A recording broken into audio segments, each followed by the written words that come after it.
Здравейте, приятели! Днес ще правим картичка за приятели, за госпожи. Добре, сега ще ви покажа какви материали и какви неща може да си изработите.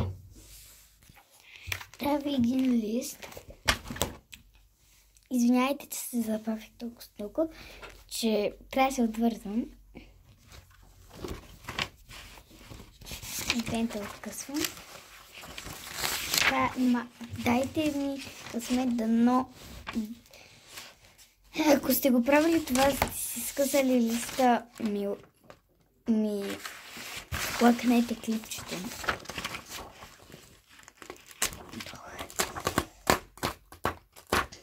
О, хора, добре, че не го скъсах. Накрая трябва да се го скъса, знам. Значи да почнем от двете страни. Ми е по-лесно. Малко го скъсах. Хора, после си го покажа къде съм го скъсала. Да може, защото днеска имам късмет. Защото не знам какво направих, но днеска ми е най-щастливия. Не бях 2 часа на танци. Си мислите, че вече удължават летната ваканция? И сега, чакай да... Извинявайте, че ви докоснах, защото това е една моя приятелка, която ще ми пише. Докато ги извадя, ще ви покажа какво е станало. Тук отрязвате с една ножица, която вие още няма да я имате. Сега ще ви покажа. Ето я. Сега ще ви покажа как я режем. И така режем.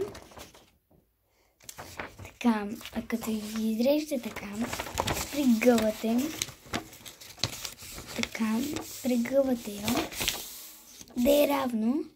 Ако не е равно, взимате една обикновена ножица и го режете. Ето, хора, как изглеждам. Трябва да ви е чисто бяло.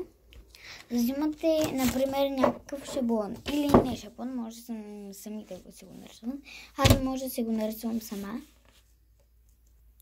Едно цветенце, после ще го видите. Хора, ето го. Вижте какво рисувам. Ако искате да видите колко още рисувам, просто напишете в коментари дали искате още клипчета. Това е един шаблон, който също може да го намерите. Той се намира в Славейков, Детелина градина, Детелина. Надолу, настрани така, там настрани има един ход, но настрани. И настрани точно. И така, там има едно слънце, там отстрани надясно има една книжарница, там продава такива шаблони. Може да го вземете, но аз го нарисувах сама, така че просто ги направих за това. Сега ще направя такива капки. Ще ги видите. Мога да ги нарисувам и същи. Всичко това мога да го рисувам.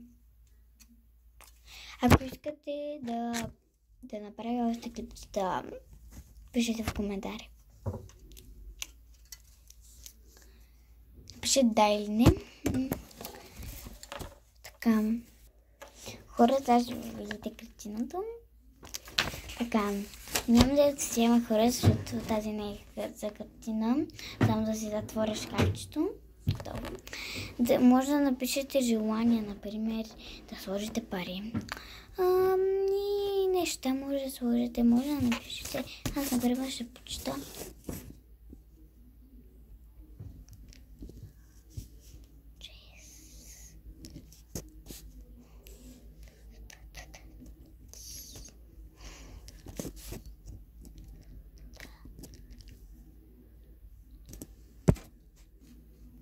Ето сега ви го виждате наобратно. Ще ви прочетете Пролет, мили деца. Защото аз ви благодаря за всичко, което вие сте ми направили. Ако искате да направя още такива неща, може вътре да напишете желания, например. И за това Благодаря ви за всичко, което вие сте ми направили.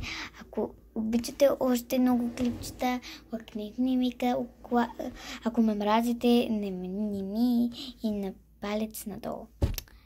Спрете да ми прощате, ба. Всички ми пращат неща. Съжалявам, че ви го казвам на вас, но обичам ви.